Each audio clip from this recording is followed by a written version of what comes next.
Mega mind IAS में आपका स्वागत है। आज हम खालिस्तान पर विचार करेंगे कि ये खालिस्तान है क्या, और ये भी देखेंगे कि क्यों भारत और कनाडा के बीच तनाव लगातार बढ़ता जा रहा है, क्यों दोनों सरकारें अपने यहाँ से राजनयिकों को निष्कासित कर रही हैं। यह वीडियो काफ़ी लंबा हो सकता है, इसलिए इस वीडियो को हमने दो भागों में बनाया है। सबसे पहले आपके मन में सवाल आता होगा कि ये खालिस्तान है क्या, खालिस्तान शब्द है क्या। तो खालिस्तान का मतलब होता है खालसा की भूमि, अर्थात सिखों की भूमि।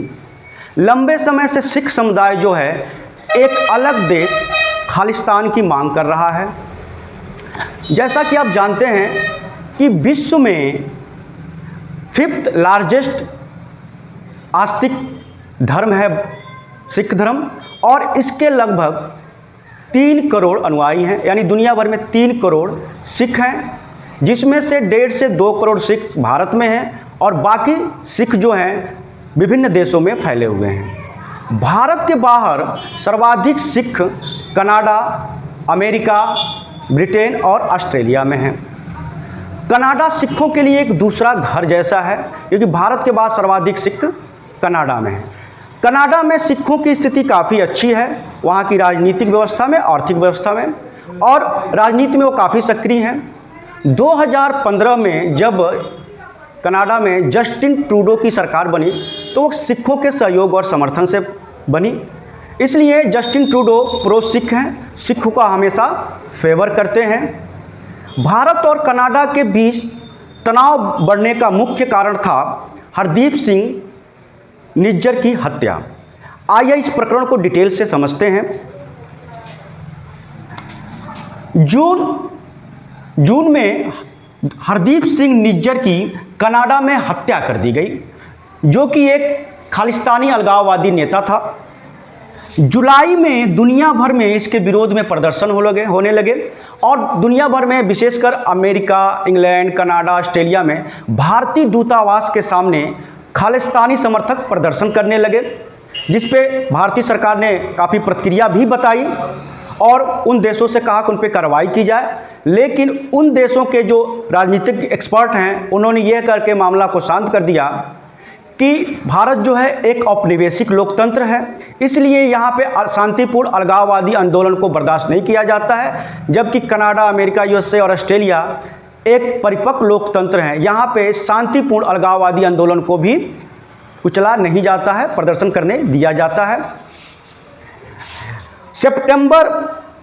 इसी सितंबर में जस्टिन ट्रूडो ने कनाडा के संसद में बोलते हुए सीधे तौर पे भारत पर हरदीप सिंह निज्जर की हत्या का आरोप लगाया। यह एक बहुत बड़ी बात थी और उन्होंने भारतीय राजनयिक मुकेश कुमार को कनाडा से निष्कासित कर दिया और साथ ही अन्य भारतीय डिप्लोमेटों को भी देश छोड़ने को आदेश दे दिया। भारतीय सरकार ने तीखी प्रतिक्रिया व्यक्त करते हुए और जवाबी कार्रवाई करते हुए कनाडा के राजनयिक और अन्य प्रमुख डिप्लोमेटों को देश छोड़ने का भी आदेश दे दिया। इस तरह आज की डेट में भारत और कनाडा के बीच दूरियां काफ़ी बढ़ती हुई नज़र आ रही हैं, वो भी खालिस्तान के मुद्दे पर।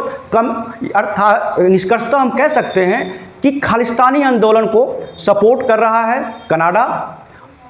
अब सबसे पहले हम समझते हैं खालिस्तान के इतिहास को। खालिस्तान के इतिहास को समझने से पहले हमें समझना होगा सिख धर्म को, तभी हम समझ पाएंगे क्यों सिख जो है एक अलग खालिस्तान देश की मांग कर रहे हैं। सिख धर्म की स्थापना गुरु नानक ने 15वीं शताब्दी में की थी। गुरु नानक का जन्म 1469 में ननकाना साहिब, पंजाब के ननकाना साहिब में हिंदू जाति के खत्री परिवार में हुआ था। गुरु नानक पहले गुरु थे, उनके बाद 9 और गुरु हुए, यानी कुल 10 गुरु हुए सिख धर्म में। सब ने सिख धर्म का एक मजबूत आधार प्रदान किया। किसी ने सिख का सैनिकीकरण किया तो किसी ने सिखों का राजनीतिकरण किया। 10वें और अंतिम गुरु गोविंद सिंह ने 1699 में खालसा पंथ की स्थापना की और इस तरह उन्होंने सिखों का राजनीतिकरण कर दिया और यहीं से सिखों के मन में एक अलग सिख देश का बीज पनपने लगा।